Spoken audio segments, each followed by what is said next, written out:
Viewers पिछली video में हमने आर्टिस्टिक मीडिया का थोड़ा सा जायजा लिया था और आज हम शुरू करने जा रहे हैं rectangular tool. Viewers rectangular tool जिसके जरिए से हम बॉक्स या क्रिएट कर सकते हैं, रेक्टेंगुलर सिंपल रेक्टेंगुलर क्रिएट कर सकते हैं, लेकिन इस रेक्टेंगुलर को इस्तेमाल करके हम बहुत सारी चीजें बनाते हैं, बहुत सारे काम जो करते हैं। ये बहुत ही ज्यादा इस्तेमाल होने वाला टूल है। तो तकरीबन मैं तो कहता हूँ तकरीबन ये हर ड्राइंग में ये रेक्टेंगुलर और एलिप्टिक टूल ये सबसे ज्यादा इस्तेमाल होने वाले टूल है। तो रेक्टेंगुलर टूल के बेसिक क्या है देखते हैं जी। तो हम सिंपल जस्ट ड्रा करने के लिए सिंपल क्लिक करेंगे और रेक्टेंगुलर टूल जो है वो रेक्टेंगुलर टूल के जरिए से हम एक सिंपल बॉक्स जो है वो ड्रा करते हैं। तो उसके बाद जब शेप टूल सेलेक्ट करके इन एजेस पर क्लिक करते हैं, इसके एज पर क्लिक करते हैं कॉर्नर पर, जब यहाँ पर हम क्लिक करके इसको मूव करते हैं तो आप देख सकते हैं हमारी शेप जो है वो राउंड होना शुरू हो गई है, राउंडेड हो रही है। तो अगर हम इसको चेंज करना चाह रहे हैं, राउंड से चेंज करना चाह रहे हैं, तो यहाँ से हम चेंज कर सकते हैं। फॉर एग्जाम्पल यहाँ से हम जब क्लिक करते हैं तो आप देख सकते हैं हमारी शेप नई शक्ल इख्तियार कर गई है, एक नई शेप जो है हमें शो कर रही है। इस तरह यहाँ पर 3 ऑप्शन अवेलेबल है, जितनी आप चाहें वो कर सकते हैं। तो यहाँ पर जो ये वैल्यूज है, अगर आप इनके कॉर्नर को चेंज करना चाह रहे हैं, फॉर एग्जाम्पल ये राउंडेड कॉर्नर है और इन 2 कॉर्नर ऊपर वाले को करना चाह रहे हैं और हम नीचे वाले 2 को नहीं करना चाह रहे, तो हम जस्ट यहाँ पर वैल्यू 0 कर देंगे और यहाँ पर भी 0 कर देंगे। तो आप देख सकते हैं हमारे सिर्फ ऊपर वाले जो है वो 2 हो रहे हैं और नीचे वाले नहीं होंगे। इस तरह अगर आप सिर्फ एक भी करना चाहें तो एक भी कर सकते हैं। जितनी आप वैल्यू टाइप करेंगे उतनी ही हमारी जो है वो यहाँ पर कॉर्नर वो राउंड हो जाएगा। तो अगर हम इनको लॉक कर देते हैं, यहाँ पर इसमें दरमियान में से लॉक का बटन है, अगर इनको लॉक कर देते हैं तो आप इनको दोबारा जो है वो सिंपली जब हम दोबारा करेंगे तो ये फिर चेंज नहीं होगा। एक पे अप्लाई करेंगे वो सब पर वैल्यू अप्लाई होगी। 2 कर रहे हैं 2 पर होगी, 3 कर रहे हैं 3 हो जाएगी। अगर हम अनलॉक कर दें तो हम सिंपली जस्ट 1 पर करेंगे, सिर्फ 1 पर ही अप्लाई होगी। तो इस तरह से आप जो है इसका अप्लाई कर सकते हैं। उसके बाद यहाँ पर बॉर्डर है इसका आउटलाइन की स्पेसिफिकेशन आज हम आउटलाइन देखेंगे। आउटलाइन का क्या मकसद है? आउटलाइन सिंपल अगर हम ऑब्जेक्ट सेलेक्ट करते हैं और Alt+ इंटर प्रेस करते हैं तो हमारी जो ये इसकी प्रॉपर्टीज है, आउटलाइन प्रॉपर्टीज वो शो हो जाती है।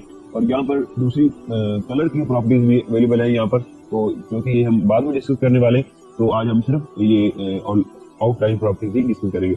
आउटलाइन विड्थ यहाँ से हम बढ़ा सकते हैं, जैसे कि हम जानते हैं अपनी मर्जी की जो अगर हम देना चाहें यहाँ पर दे सकते हैं। उसके बाद यहाँ से इसका स्टाइल देना चाहें पिक्सेल्स के हिसाब से, अगर आप देना चाह रहे हैं पिक्सेल्स के हिसाब से दे सकते हैं, पॉइंट्स में देना चाह रहे हैं, मिलीमीटर में देना चाह रहे हैं या इंचेस में देना चाह रहे हैं, जैसे आप देना चाह रहे हैं वैसे आप दे सकते हैं। उसके बाद अगर इसका कलर चेंज करना चाह रहे हैं आउटलाइन का, तो आप आउटलाइन का कलर चेंज कर सकते हैं, जैसा आप कलर देना चाहें यहाँ पर कलर चेंज कर सकते हैं। अगर ऑब्जेक्ट करना चाह रहे हैं तो यहाँ से हम सिलेक्ट करेंगे, अगर इसमें रेक्टेंगुलर में कलर फिल करना चाह रहे हैं तो यहाँ से हम कलर फिल कर सकते हैं।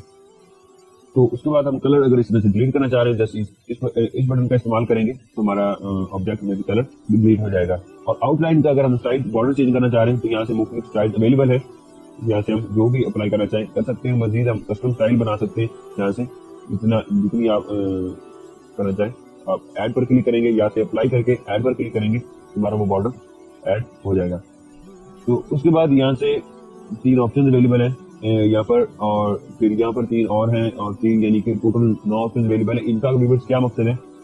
इनका मकसद यहाँ पर जो सेटिंग्स है, मजीद सेटिंग्स है वो यहाँ से अप्लाई कर सकते हैं। यहाँ पर बॉर्डर टाइप्स है, तो हम एक नई रेक्टेंगुलर लेते हैं और यहाँ पर इसके जो बॉर्डर वो ज्यादा कर देते हैं, फॉर एग्जांपल 0.12, और यहाँ से जो अवेलेबल है सेटिंग वो यहाँ पर अप्लाई करते हैं। यहाँ पर हम बॉर्डर को जूम करते हैं और यहाँ पर जो 3 है, अगर इसको अप्लाई करेंगे तो यहाँ से बॉर्डर जो है वो राउंडेड हो जाएगा। क्लिक करके देखते हैं तो आप देख सकते हैं यहाँ से हमारा बॉर्डर राउंडेड हो गया, और अगर इस तरह करेंगे तो हमारा बॉर्डर वो चेंज हो जाएगा। उसके बाद अगर इन ऑप्शन को अप्लाई करते हैं, इनका क्या मकसद है? हम बॉर्डर स्टाइल चेंज करते हैं। फर्स्ट ऑफ ऑल यहाँ पर बॉर्डर स्टाइल चेंज करते हैं, फिर आप देख सकते हैं यहाँ पर सिर्फ ब्लॉक्स है, ब्लॉक्स शो हो रहे हैं। अगर इन ब्लॉक्स को नहीं आप लाना चाह रहे, अगर सेंटर वाले बटन पर क्लिक करेंगे राउंडेड कैप, तो यहाँ पर वो राउंडेड जो है वो बन गए। और इस तरह अगर ब्लॉक की तरह जो वो बनाना चाह रहे हैं वो आप बना सकते हैं। तो इस तरह यानी कि आप इसका स्टाइल जो है वो चेंज कर सकते हैं। राउंडेड बनाना चाहें तो आप ब्लॉक्स को राउंडेड भी बना सकते हैं। उसके बाद ये जो नीचे वाले 3 ऑप्शन अवेलेबल है, इनका मकसद ये है व्यूअर्स कि अगर फॉर एग्जांपल आप देख सकते हैं हमारा जो बॉर्डर है वो हाफ शेप के ऊपर है और हाफ शेप के आउटसाइड पर है, और हाफ जो बॉर्डर आधा बॉर्डर है वो शेप के इनसाइड पर है यानी कि ऊपर है।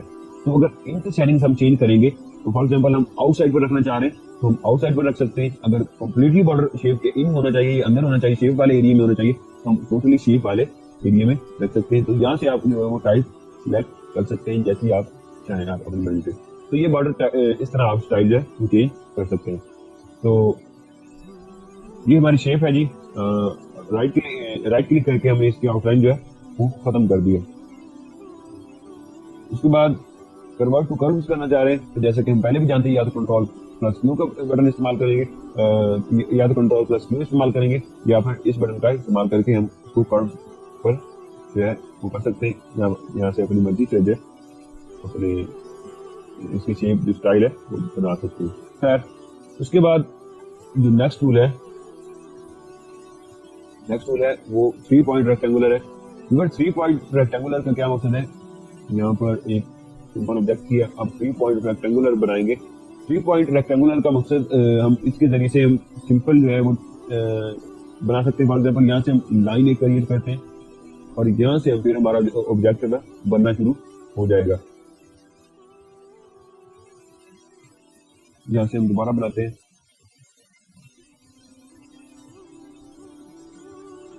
यहाँ से इस तरह हम ऑब्जेक्ट जो है उसके साथ क्रिएट कर सकते हैं। और जब हम टूल लेकर क्लिक करके इसका जो रोटेटिंग पॉइंट है वो चेंज करके जैसे जब रोटेट करते हैं तो आप देख सकते हैं हमारा जो है बॉक्स बंद हो गया। जिस तरह तो हम इसको दोबारा अगर इस तरह ओपन करना चाहें, जैसे कि एक बॉक्स जैसे ओपन हो रहा है, ओपन करना चाहें तो जैसे ओपन हो सकता है इस तरह, यानी कि रोटेशन के हिसाब से हम अगर ऑब्जेक्ट 3 पॉइंट जो करना चाहें वो उसके जरिए से कर सकते हैं। तो इस तरह हम मुख्तलिफ टेक्निक्स यूज करके हम मुख्तलिफ चीजें जो भी है हम बनाते हैं।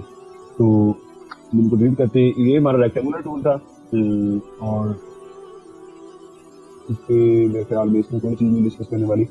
और इसकी रोटेशन यहाँ से अगर हम चेंज करना चाहें, रोटेशन यहाँ से हम चेंज कर सकते हैं, जितनी रोटेशन करना चाहें रोटेशन हम कर सकते हैं। अगर 90 पे करते हैं बिल्कुल स्ट्रेट हो जाएगा, 180 पर करते हैं बिल्कुल वाइड हो जाएगा, और 360 पर करते हैं फिर बड़ी बात है। रेक्टेंगुलर टूल जब हम ड्रा करते हैं, अगर इसके ड्रा करने अगर बिल्कुल हम स्क्वायर ड्रा करना चाह रहे हैं, बिल्कुल चौरस ड्रा करना चाह रहे हैं, तो हम कंट्रोल प्रेस करेंगे और जब इसको ड्रा करेंगे तो हमारा जो बिल्कुल स्क्वायर जो है वो हमारा ड्रा होगा। और अगर हम शिफ्ट प्लस करके ड्रा करते हैं तो हम जैसे हम चाहें इसको ड्रा करना चाहें, जैसी शेप बनाना चाहें हम बना सकते हैं। इस तरह भी हम शेप बनाना चाहें बना सकते हैं। सिंपल फ्री तरीके से आप बना सकते हैं। आपको कोई जितनी आप हाइट कम करना चाह रहे हैं, विड्थ कम करना चाह रहे हैं, आप इस ड्रैग और ड्रॉप में ही आप अपना जो पूरा कर सकते हैं। ऊपर ये हाइट और विड्थ आप यहाँ से देख सकते हैं, जितनी आप करना चाहें यहाँ से आप कर सकते हैं। और उसके बाद अगर हम फॉर एग्जांपल यहाँ से हम ऑब्जेक्ट सेलेक्ट करते हैं और यहाँ से हम इसमें कोई भी कलर फिल करते हैं। व्यूअर्स अगर हम इसकी साइड ऑपोजिट साइड चेंज करना चाह रहे हैं, वो एक तो तरीका ये है 180 पर, तो आप देख सकते हैं यहाँ पर इसकी रोटेशन जो है चेंज हो गई है। अगर आप वैसे करना चाह रहे हैं उसको यूज नहीं करना, जैसे आप कंट्रोल प्रेस करेंगे और इस जो एज पर क्लिक करेंगे और जस्ट यहाँ ऑपोजिट साइड पर ड्रैग कर देंगे तो हमारा जो इसकी डायरेक्शन है वो चेंज हो जाएगी। उसके बाद इलिप्स टूल है। अगर आप इलिप्स टूल बिल्कुल राउंडेड ड्रा करना चाह रहे हैं उसके लिए हम कंट्रोल प्रेस करेंगे जिस तरह हमने रेक्टेंगुलर के लिए किया, और इस तरह हम ड्रा करेंगे। और अगर शिफ्ट करेंगे तो इसका भी वही तरीका है। तो वैसे भी आप वैसे भी कर सकते हैं, लेकिन अगर हम शिफ्ट प्रेस करते हैं तो हमारी जो ऑपोजिट साइड है वैसे ही इंक्रीज हो रही है और डिक्रीज हो रही है। रेक्टेंगुलर टूल में भी वैसे तो आप वैसे भी कर सकते हैं, लेकिन जो इसकी ऑपोजिट साइड है वो दोनों साइड है वो एक डिक्रीज है मूव होती है, इंक्रीज भी होती है और डिक्रीज भी होती है। इस तरह जो हम लेते हैं ये हम ले लिया। और स्क्वायर टूल अगर हम वैसे अप्लाई करना चाह रहे हैं, लेना चाह रहे हैं तो हम यहाँ से ले सकते हैं। यहाँ पर मुख्तलिफ ऑप्शन अवेलेबल है, यहाँ से आप ले सकते हैं। फॉर एग्जाम्पल यहाँ पर 5 है, 5 बनाना चाह रहे हैं 5 बना सकते हैं, और यहाँ पर जस्ट लाइन सिर्फ बनाना चाह रहे हैं तो लाइन आप ड्रा कर सकते हैं। फिर टूल लेते हैं, यहाँ से जितनी आप लाइन कम करना चाहें आप कर सकते हैं। और अगर हम ऑपोजिट साइड पर जो लाइन के बाहर वाली साइड पर अगर कर्सर को मूव करते हैं तो हमारी जस्ट लाइन ड्रा होगी। अगर हम अंदर वाली साइड पर मूव करते हैं तो हमारा एक ऑब्जेक्ट बन जाएगा और हमारी जो वो शो हो जाएगा। अगर आउटसाइड पर करते हैं तो हमारा लाइन हो जाएगी, और इन साइड पर अगर लाइन इन साइड पर करते हैं, ऑब्जेक्ट के एरिया के अंदर करते हैं तो हमारी वो एक पाई बन जाएगी या एक वो बन जाएगा। तो ये हमने जस्ट एक पैकमैन बना लिया, पाकमान, पाकमैन, ले जी हमारा पाकमैन तैयार हो गया। तो सिंपल, तो इस तरह चीज यहाँ से हम वो बना सकते हैं। और इसका जो साइज है, आउटलाइन साइज, वो यहाँ से हम जैसे डिस्कस कर चुके हैं, हमने चेंज कर सकते हैं यहाँ से। तो इस तरह से हम इसका जो ये पॉइंट लिंक वो यहाँ से लाइन सेलेक्ट करेंगे और यहाँ से आप बना सकते हैं। फॉर एग्जाम्पल अगर आपको कहीं ऐसी जगह पर जरूरत है, फॉर एग्जाम्पल यहाँ पर है, और अगर आप चाहते हैं कि एक ऑब्जेक्ट जो मैंने यार रेक्टेंगुलर बनाऊं वो बिल्कुल इस लाइन पर के सेंटर में हो, तो यहाँ पर हम जैसे लाइन, तो इस वक्त हम ये टूल 3 पॉइंट कर्व टूल इस्तेमाल करते हैं, 3 point rectangular sorry lift tool इस्तेमाल करते हैं।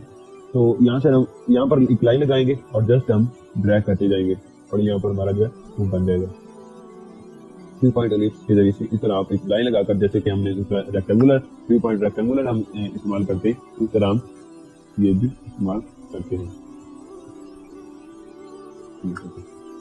उसके बाद ये एलिप्स टूल है और ये उसके बाद रेक्टेंगुलर, उसके बाद है ये पॉलीगॉन टूल। नेक्स्ट जो है हमारा पॉलीगॉन टूल है। हमारी वीडियो काफी लेंथी हो चुकी है, तो इंशाल्लाह ये टूल, बाकी पॉलीगॉन टूल भी काफी इंटरेस्टिंग टूल है, इसके जरिए से हम बहुत सारी जबरदस्त चीजें बना सकते हैं। तो इंशाल्लाह ये देखेंगे अगली वीडियो में। तो अपना बहुत सारा ख्याल रखिएगा, अपनी दुआ में याद रखिएगा।